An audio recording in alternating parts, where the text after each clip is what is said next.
ওরে বাপরে, আল্লাহু আকবার। খাইছে খাইছে, আমার দিকে আজকে তেরাই আইছিল।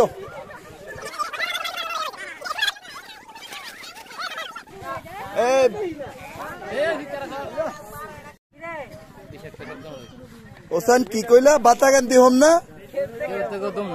মানে বাতাগান্দি হোম না, কেউ তো কেউ দম না, মানে যদিও একটা বড় একটা ছোট হয়, 20-এর দিক দিয়ে কোনো না কম না নাকি? 20-এর দিক দিয়ে সব দিক দিয়ে একই নাকি? তেজ কম না নাকি?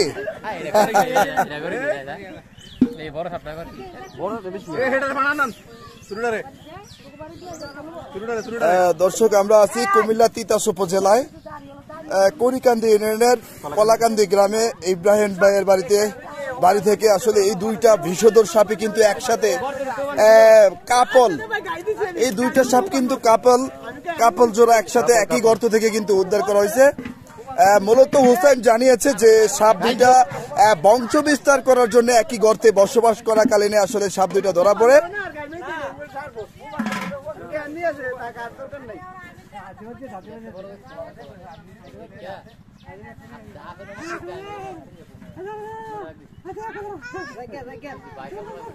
কিরে আজকে তুই ভালো করে কথা শুনতেছিস হোসেন?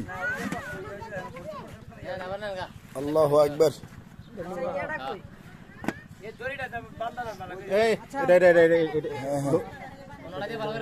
বান্ধব, সুন্দর করে বান্ধব।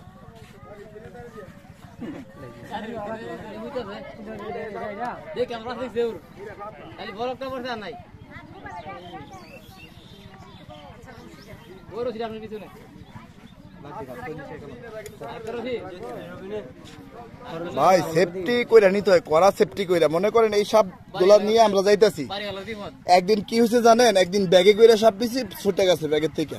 যদি কারো একটা কোনো ক্ষতি হয়ে যেত, আমরা কি এটার কোনো জবাব দিতে পারতাম? মনে করেন অনেকে বলে ভাই আপনারা পাতিল কেন নেন, ব্যাগে কেন নেন না? ব্যাগের থেকে সাপ উঠে মানুষ মারা গেছে, দেখছেন?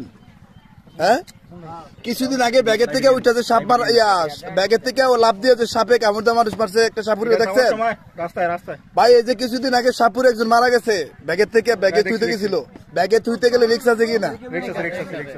আসলে অনেকে এই কথাটা বলে ভাই যে ব্যাগের মধ্যে নেন না কেন, পাতিলে কেন নেন? আসলে বিষয় হচ্ছে পাতিলের মধ্যে নিলে একেবারে দেখেন নিরাপদ। আমরা কিন্তু গাড়ি যোগে যাবো। হ্যাঁ, এক সময় দেখা গেছে কি একদিন ব্যাগে করে নিতেছি হোসেন, কিসে ব্যাগের থেকে ছুটে গেছিল।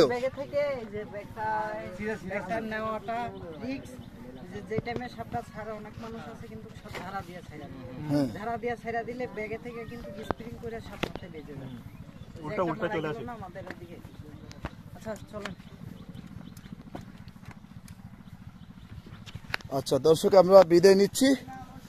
একেবারে সুন্দর মতন প্যাকেটিং করে কিন্তু একেবারে আমরা বিদায় নিচ্ছি সাপগুলান, যাতে কারো বিপদ না হয়, একেবারে সুষ্ঠু মতন যাতে সাপগুলা নিয়ে আমরা একেবারে বাড়িতে পৌঁছাইতে পারি, সেজন্য কিন্তু এই এত ব্যবস্থা একেবারে সুন্দর করে দেখেন, একেবারে প্যাকেট করে। হোসেন, আর তো বারণের কোনো সুযোগ আছে নাকি? মানে এখান থেকে এই পজিশনে আর কোনো বারণের সুযোগ নেই নাকি? হ্যাঁ, বারণের আর কোনো সুযোগ নাই। আচ্ছা ঠিক আছে হোসেন, এই সাপগুলা নিয়ে আমরা কি করব অনেকে জানতে চাচ্ছে। এগুলান বন উপযুক্ত জায়গায় এগুলান কি ছেড়ে দেওয়া হবে। সাপ দেশের সম্পদ, সাপও বাঁচুক মানুষও বাঁচুক। ধন্যবাদ দর্শক, যারাই আজকের এজে লাইভ দেখছেন, সবাইকে ভালোবাসা জানিয়ে আজকের মতন সাপ ধরার দৃশ্যটি একেবারে শেষ করছি। ভালো থাকবেন, সুস্থ থাকবেন। এবং যে ইব্রাহিম ভাইয়ের বাড়ি থেকে আমরা সাপটি উদ্ধার করেছি, ইব্রাহিম ভাই সব শেষে দুইটা সাপ আপনার বাড়িতে ঢুকে বললো, যাই হোক আপনি ফোন দিচ্ছেন আমাদেরকে, সবশেষে দুইটা সাপ একেবারে সুন্দরভাবে আজকে কোনো বিপদ ছাড়া একেবারে হোসেন সাহেবের দক্ষতার সাথে দুইটা সাপ ধরলো। আপনার কেমন লাগছে? ভালো লাগছে, আমি নিরাপদ আছি। আমি বুঝছি এখন ভয়টা কাটছে কিনা?